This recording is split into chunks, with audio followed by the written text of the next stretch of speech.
Our topic for today, guys, is perfect competition. So we've introduced the idea of perfect competition already because we looked at the 4 market structures, but now we're going to dive in a little bit and we're going to talk about perfect competition today. We're going to cover it on the next class period and maybe 1 additional class period. So there could be up to 3 class periods where we look specifically at the model of perfect competition. So you're really going to be expected to know it well. All right. Let's start by reminding ourselves about the assumptions. So remember, a model is nothing more than a set of assumptions. So when we talk about the assumptions for perfect competition, we've said, number 1, that there's a large number of buyers and sellers. So if there's a large number of buyers and sellers, so remember what that implies. And I'm going to put my kind of implications, my little explanations in red. But the assumption is large number of buyers and sellers. So remember, if there's a large number of buyers and sellers, then no one firm, no one buyer or seller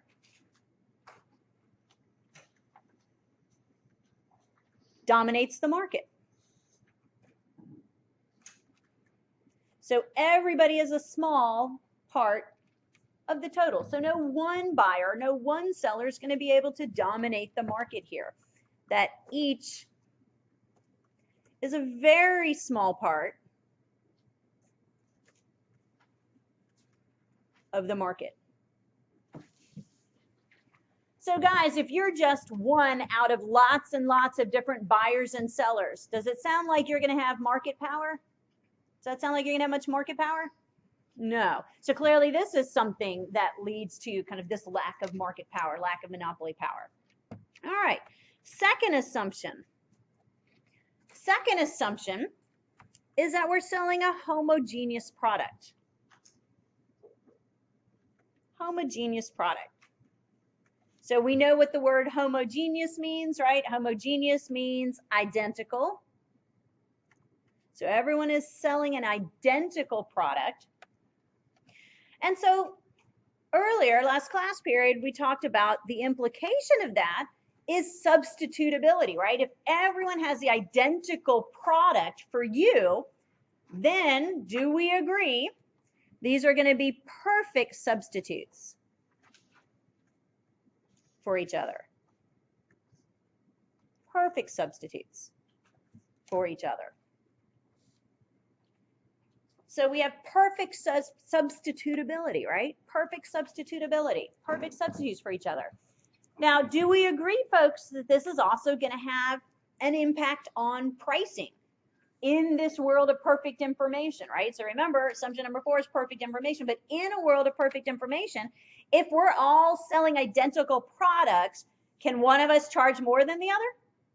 I mean, we can, but are we going to successfully sell anything? No. So we need to understand that in a world of perfect information,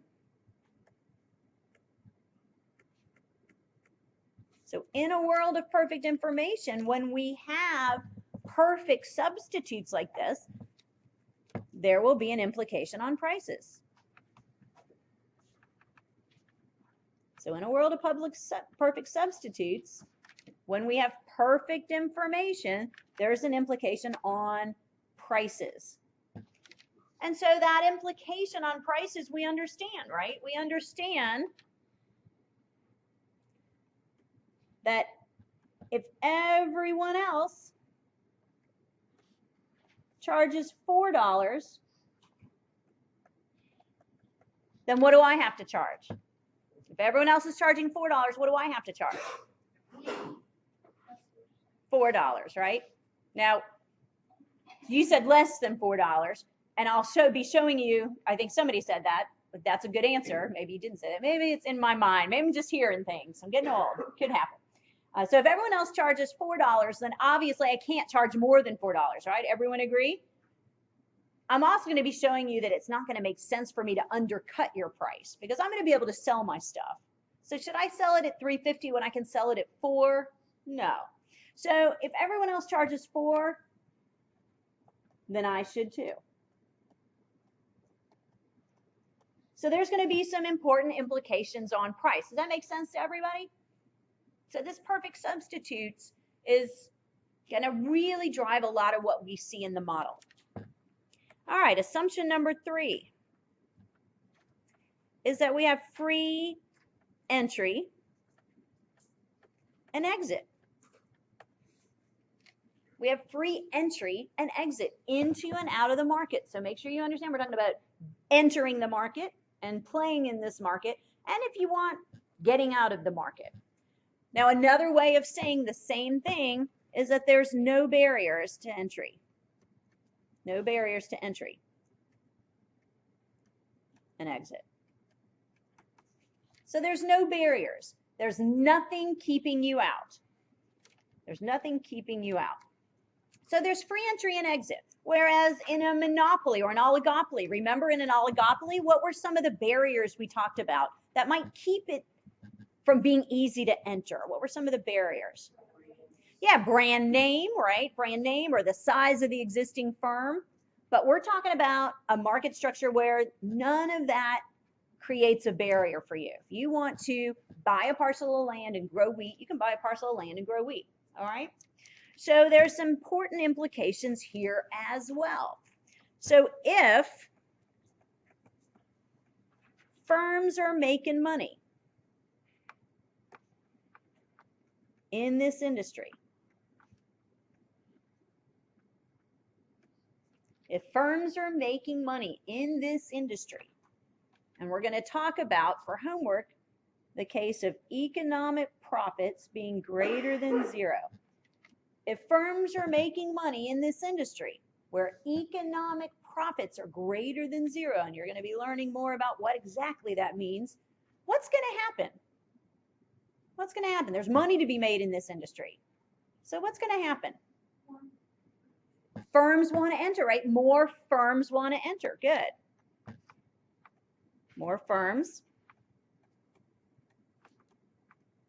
want to enter. More firms want to enter. But let's think about this. If I was drawing on a graph the idea of entry, firms entering the industry, how would I draw that on a simple supply and demand graph? Number of suppliers goes up, right? So number of suppliers goes up,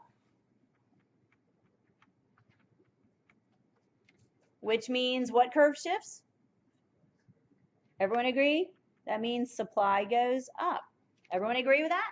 So if there's money to be made in this industry, then number of suppliers is going up, which means supply goes up. Well, what do you know? When supply goes up, what happens to prices? When supply goes up, that makes price go down, right? Competition makes prices go down, right? So guys, what's happening here?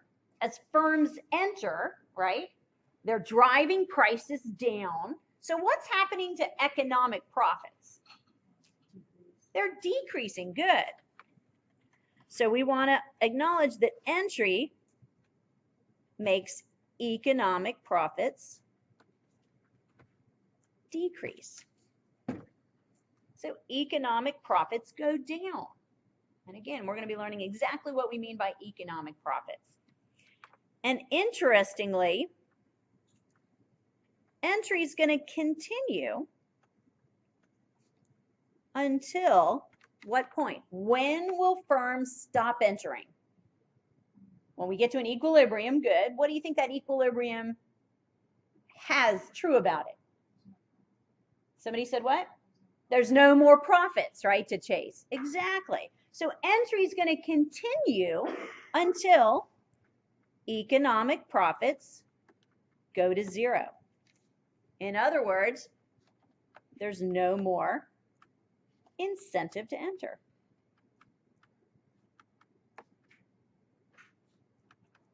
Everybody with me there? Does that make sense? So entry is going to continue until, because I'm old and I can't write and talk and think, until Entry will continue until economic profits gets bid all the way down to zero. And now we're at a new equilibrium, right? Firms don't want to enter anymore. Does that make sense to everybody? And all of that process existed because of free entry, because there are no barriers. That same process doesn't happen in the soft drink industry, right? Because it's hard to enter. Everyone agree with that? Hard to enter and compete with Coke and Pepsi and their brand names. But in the market for wheat, that could happen easily. All right. So we understand the role of entry and exit, no barriers. And then the last assumption we said was perfect information. So remember, perfect information means that all decision makers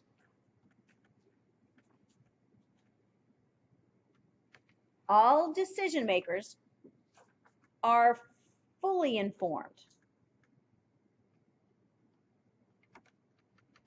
All decision makers are fully informed. And everyone has the same information.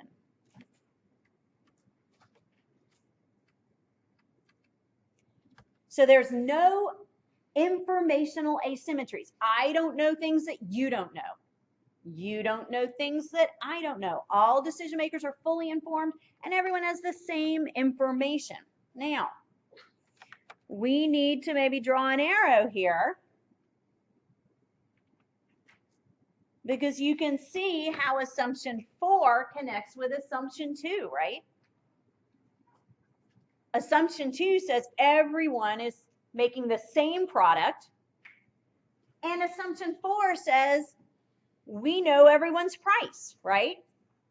So if we know everyone's price, then we know what to charge for our good, right? Does that make sense? Now remember the grocery store example. Grocery stores might have homogeneous products. Could I have 2 grocery stores with a whole lot of the same identical products? Yes, but they don't have the same prices. Why don't they have the same prices? Because they don't operate under perfect information, right? We don't operate under perfect information. There's not people who know all the different prices at all the different stores. If we always knew all the prices at every store, then do you think that stores would end up charging the same prices? If we always knew? So it's important that you understand the role of perfect information. So it's not just that people are selling homogeneous products. It's that people are selling homogeneous products in a world of perfect information where every decision maker knows what everybody else is charging. Does that make sense? Okay. All right. So those are our assumptions in black and some kind of explanations and implications in red. So there are 4 assumptions of the model of perfect competition. All right. What we want to do next is take this information and think about what it's going to imply graphically. All right. So let's move on to talk about graphs. For us to draw the model of perfect competition, we need 2 graphs.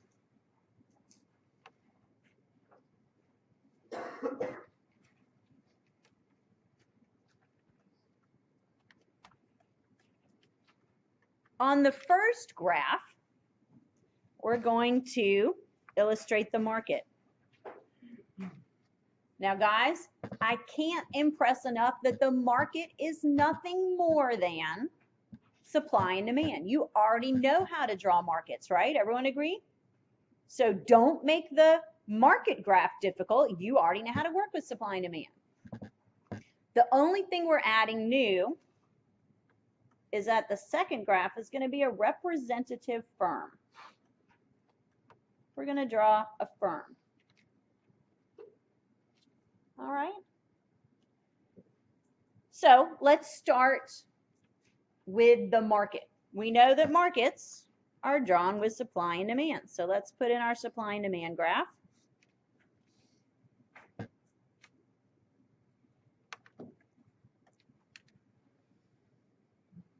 And this market is operating at a price P0.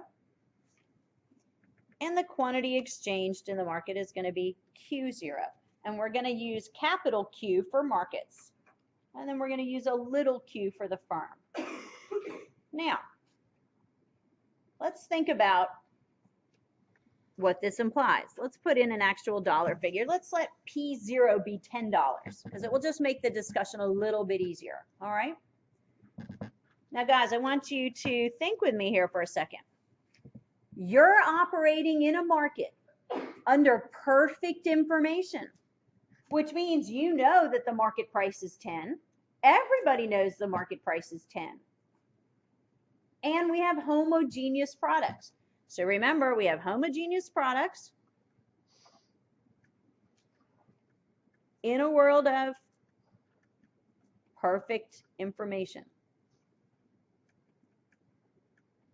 So what is that going to imply for you? If the market price is $10 and you're selling a product that's identical to everybody else's product that's charging $10, then what price should you charge? What price did you charge, everyone? $10, right? You should charge $10 too. So you're going to adopt this price as your own. So the first thing that we need to note is that firms are going to be price takers.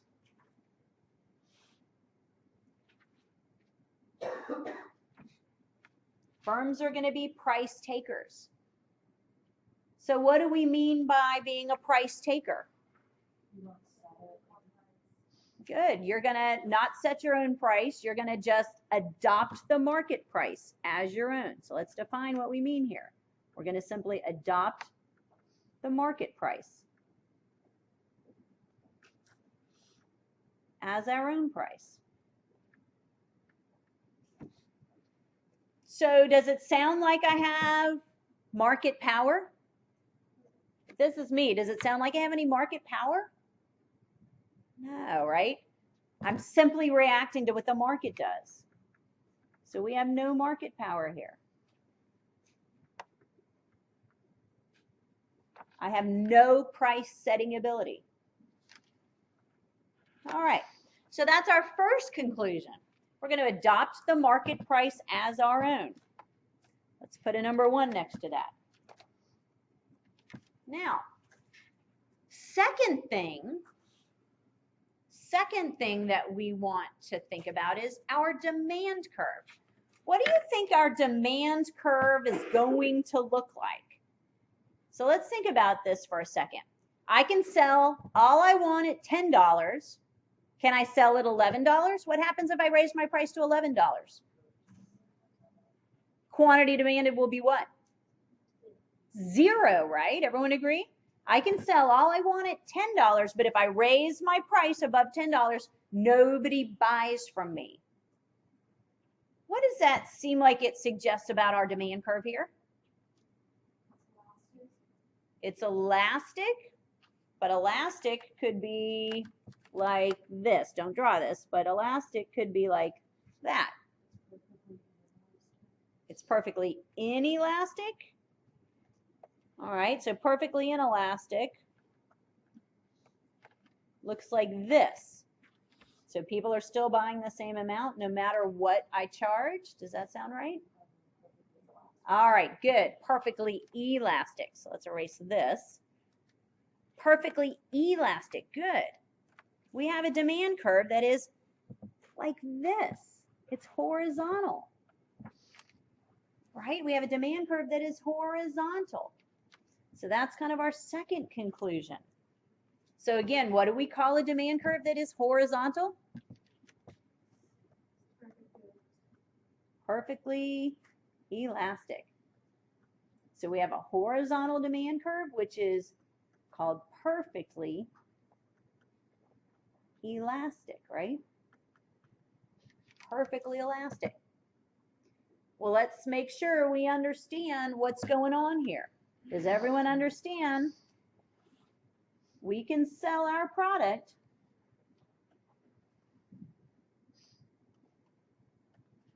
at $10. Everyone agree?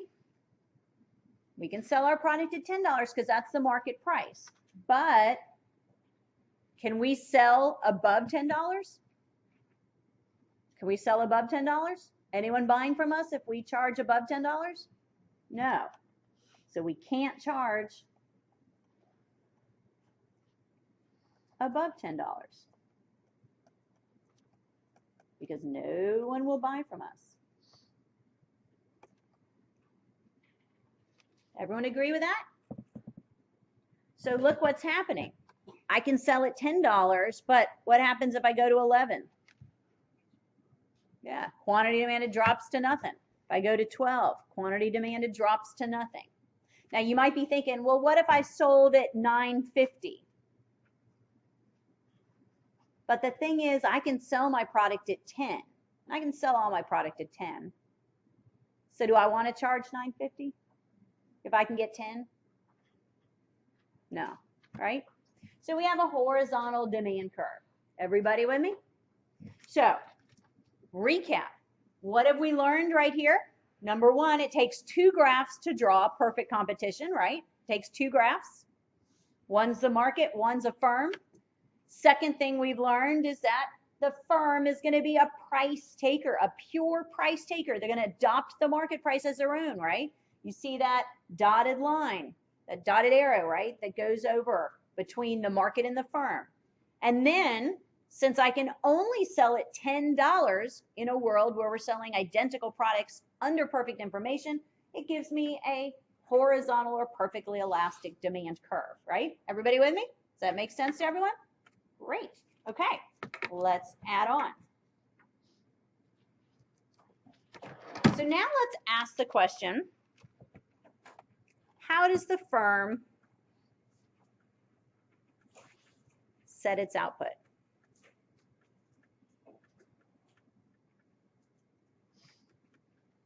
And do you agree we've already answered the question, how does the firm set its price, right?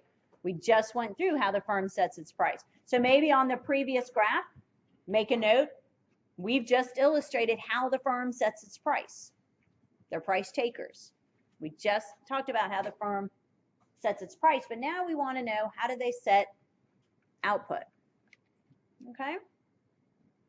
So, again, we're going to need two graphs. The market and the firm.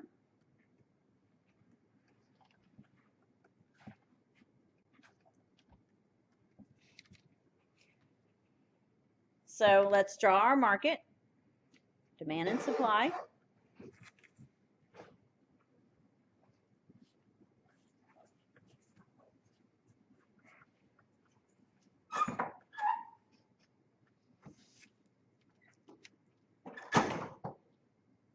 So we have a market operating at $10, and then we said the firm is going to be a price taker.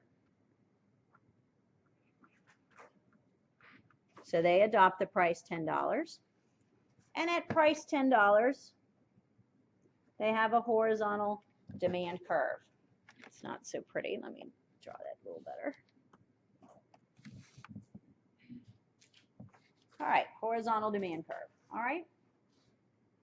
And I would urge you to redraw this because it's going to get hard to read your notes by the time you keep adding on, okay? So redraw this in your notes. All right, everybody with me? So we have our horizontal demand curve. And now what we do is we need to add our marginal cost curve. So we remember what marginal cost curve looks like, right? It's hook-shaped.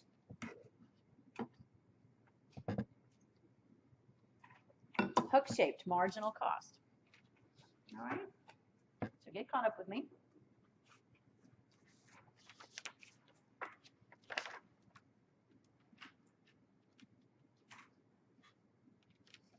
Okay. All right. So now we want to think about the decision-making process. Okay. So how does the firm set its output? It's going to use a form of marginal cost versus marginal benefit. Marginal cost versus marginal benefit.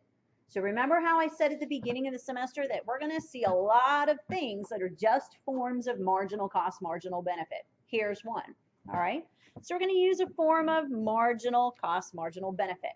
Now, guys, what's the marginal benefit to the firm? What do they bring in when they produce and sell a unit? How much money do they get when they produce and sell a unit? On this graph, how much do they get when they produce and sell a unit? What do they bring in? $10. Good. So does everyone agree the marginal benefit of producing and selling a unit is $10? So this is what the firm gets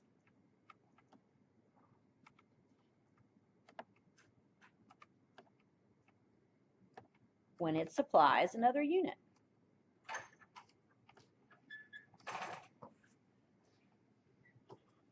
Right?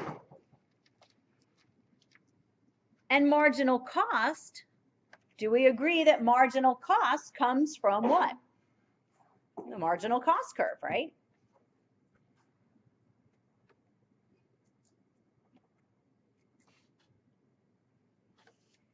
So all we have to do is weigh marginal benefit and marginal cost. So there's a decision rule, just like the rule of optimality from the beginning of the semester, right? Everyone remember that rule of optimality? So if the marginal benefit is greater than or equal to marginal cost, do you guys remember that rule of optimality? Same rule. Then it's rational to supply another unit.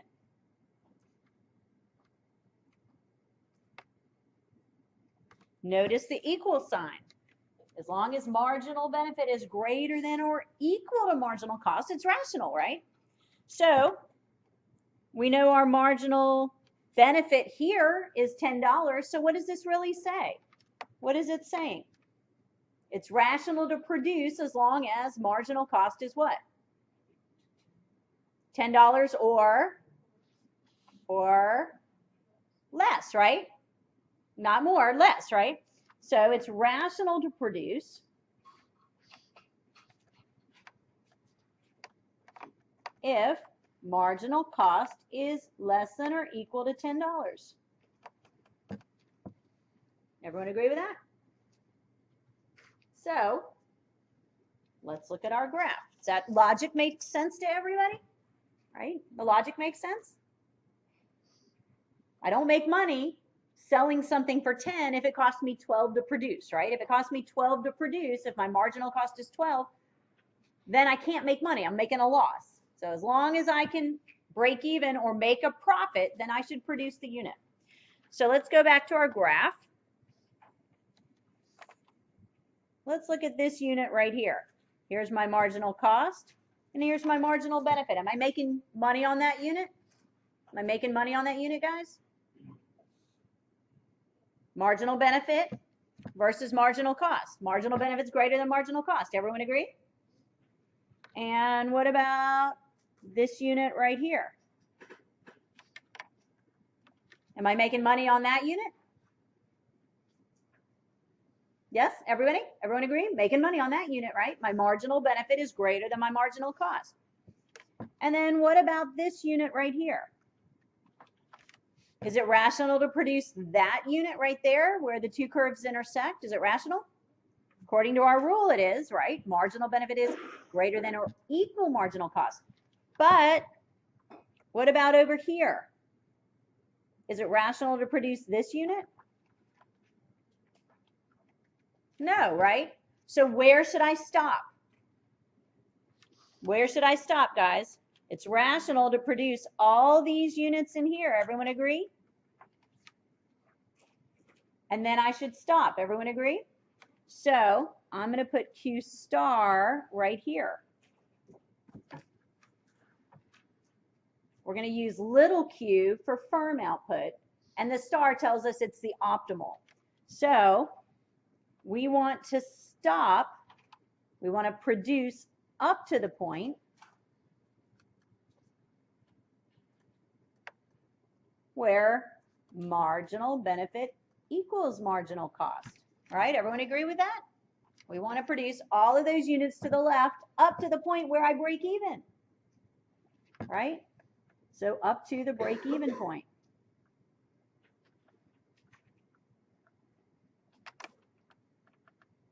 up to the break-even point. All right. So the rule to set Q star then, the rule to find our best output, the profit maximizing output level. So this is profit maximizing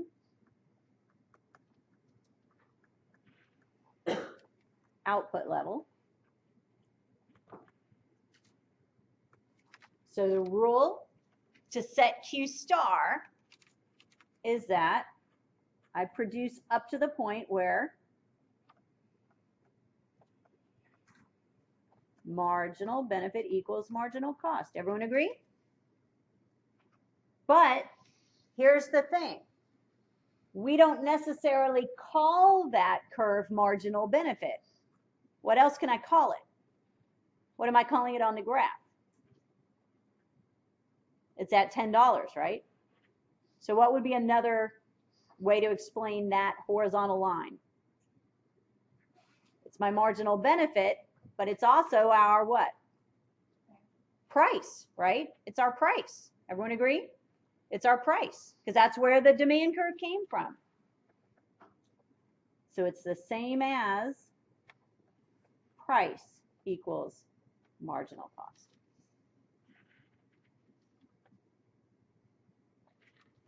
You with me? So this is our shortcut rule. Find the point where the price line, the demand curve, intersects the marginal cost curve. Everybody with me? Does that make sense? That's our shortcut. And that's going to give us Q star.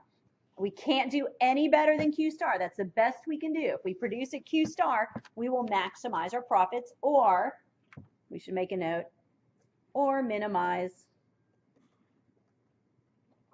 our losses. So if we're in a situation with losses, let's make a note that the same strategy maximizes our profits if we're in a profit situation, but it also minimizes our losses if we've got losses. So either way, it's the best I can do. Whether I'm making money or losing money, the best I can do is Q star.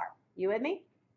Okay, so everyone now understands how to find price. Yeah, everyone can find the firm price, price takers, and we can now find output, right? Okay, so now we're going to add on to this graph, all right? But we're going to draw a whole nother one because you're not going to be able to read your notes. So let's add on to this story here. So we now know how the firm sets its price and how it sets its optimal best output level. So we know how the firm sets price, and we know how the firm sets Q. Now what we want to do is take a look at profits.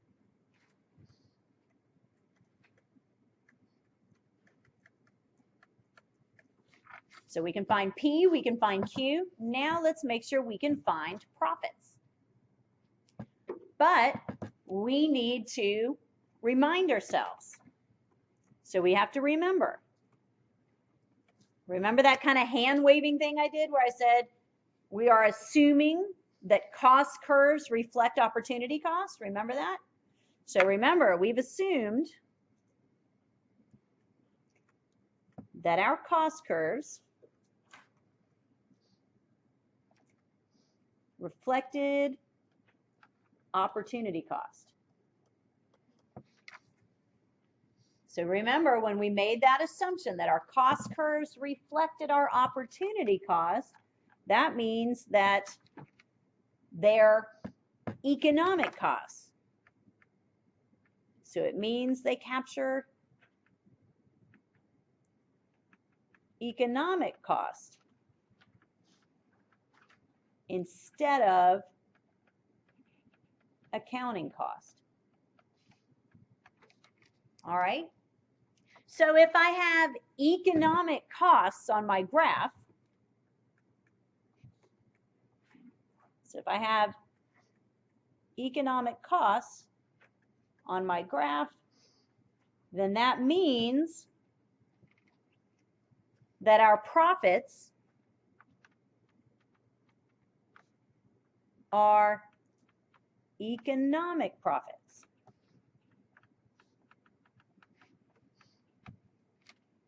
All right, economic profits.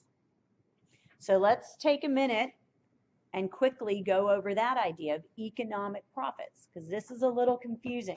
So we're going to put a little star next to that, because this is something you're going to need to review. And I do have something you're going to be watching to help kind of really solidify this idea, but this is a little confusing, okay? So let's talk about economic profits for a second. When we talk about economic profits, guys, so let's remember that accounting profits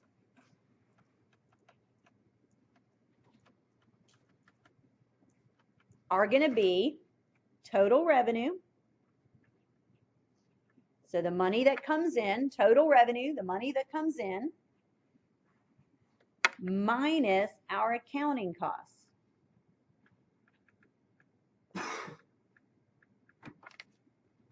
All right, so if we find accounting profits, and that's what we see reported in our accounting reports, right? When you're making a presentation to the board of your company, they want to know what your accounting profits are, right? Your accountant cares about your accounting profits. But remember, economic profits is a little bit different. So economic profits, we're going to start with total revenue. And we're going to subtract off economic cost.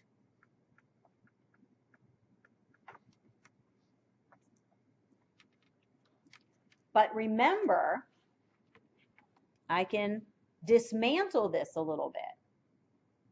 So take my total revenue and then subtract off. So what can I substitute here for economic cost? Remember economic cost. Economic cost starts with accounting cost, right? And adds in what? Adds in our implicit cost, right? Our opportunity cost. Do you guys remember that way back from the beginning of the semester? Remember we talked about the accounting cost of going to Longwood versus the economic cost? And what was the difference? It was that when we think of economic cost, you had to think about the foregone earnings you would earn that could have earned if you didn't go to college, right? There's an opportunity cost of going to college. So if we want to find an economic profit, I start with total revenue minus our accounting costs plus our opportunity costs. Everyone agree? Everybody with me so far? All I've done is plugged in for economic cost. But now I can rearrange this. So let's rearrange this a little bit. So I've got total revenue minus accounting cost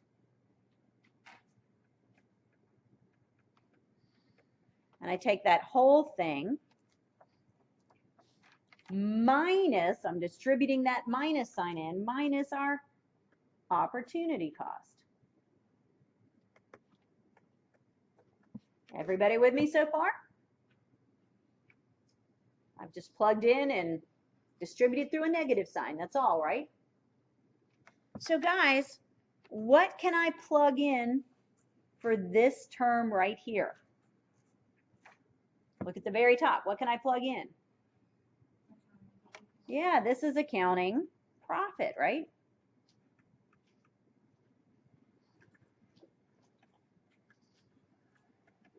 Right? Everyone agree? So now what can I say for this equation? Accounting, or rather economic profit, does what? We start with our accounting profit.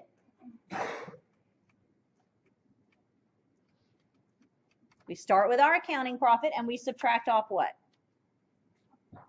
opportunity cost.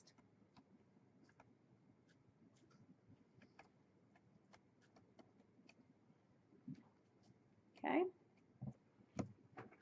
So we're going to be working with economic profit. Does that make sense to everyone? We're going to be working with economic profit. And you're going to be learning a little bit more about this. But economic profit basically says, hey, my accounting profit was $50,000, but I could have made, in my next best alternative, $40,000. So my economic profit's not $50,000, it's really the $10,000 that remains. That's when I net out my opportunity cost, okay? All right, so now let's take a look at this graphically.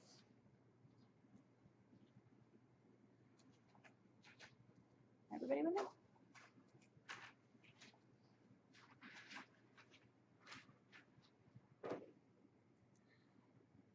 All right, so let's go back to our graph and let's find economic profit. And pi is the symbol for profit. So make a note of that if it's not something you are already familiar with, okay?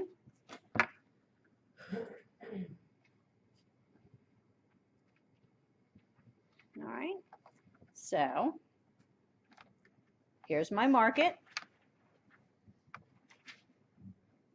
Price is P0, quantity is Q0.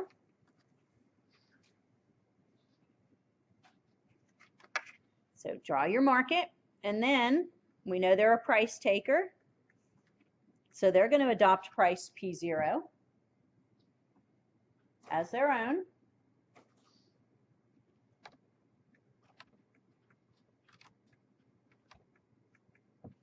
And we're going to get this horizontal demand curve.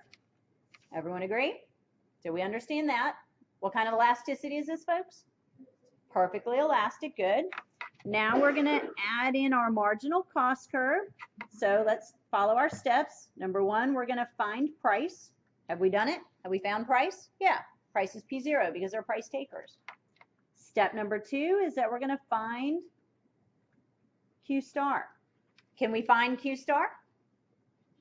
What's the shortcut rule? Go to the point where what? The price line or the demand curve, right, intersects the marginal cost curve, right? So does everyone agree that this is our shortcut point?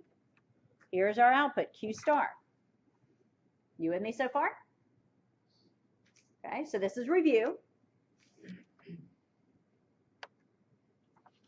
Step number three.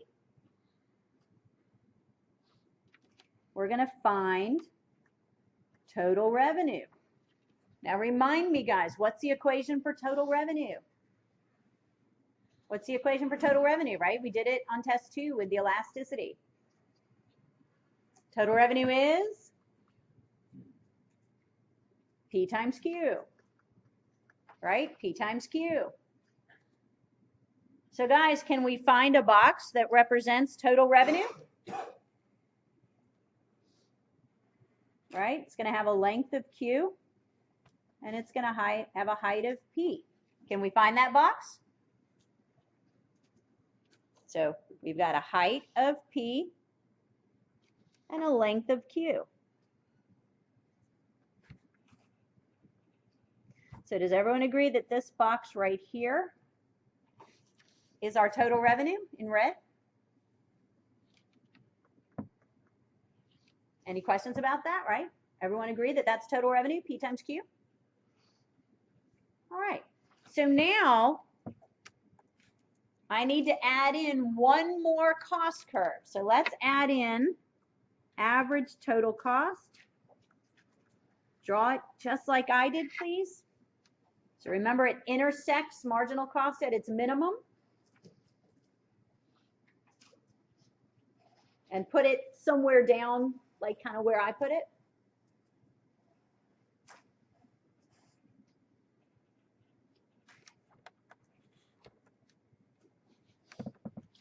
All right, so has everyone added their average total cost curve? Now we can talk about step 4. Now guys, In step 3, we found total revenue. Is that the same as profit, total revenue? Why not? It's not. Why not? What's the difference between profit and total revenue? Revenue is just the money I brought in, right? I sold 100 burgers at $5 each. I have $500 in revenue. What do I have to subtract off? My costs, right? To find profit, I've got to subtract off my costs. So we need to find our total cost. And remember, this is an economic cost because of the assumptions that we've been making. So we have to find total cost. Now, guys, do you remember how we did it for test 2? Let's remind ourselves. In test 2, we said that if I take average total cost and multiply it by Q, that's going to give me back a box that represents total cost, right? So total cost is going to be average total cost multiplied by Q. So we're looking for a box with a height of average total cost and a length of Q. And that's going to be my total cost box. Everybody with me? Remember that? Okay. So how do we find average total cost? Remind me, to find average total cost, to find just that part, we just read the height of the curve, right?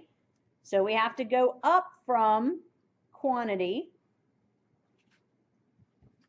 to our average total cost, right? The only output that's relevant is output Q star. So don't go to the left or to the right. It's just where we intersect at Q star. So does everyone agree we intersect right there, which gives us average total cost?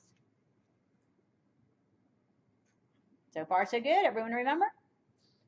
And now if I take a height of average total cost multiplied by a length of Q,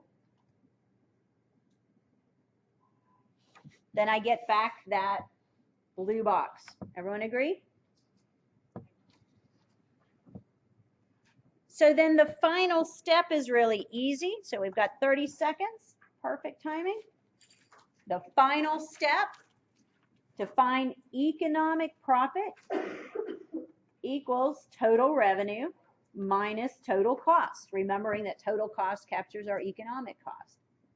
So can we find the box that represents profits? Does everyone agree that profit is going to be this box right here in yellow? Everyone agree? So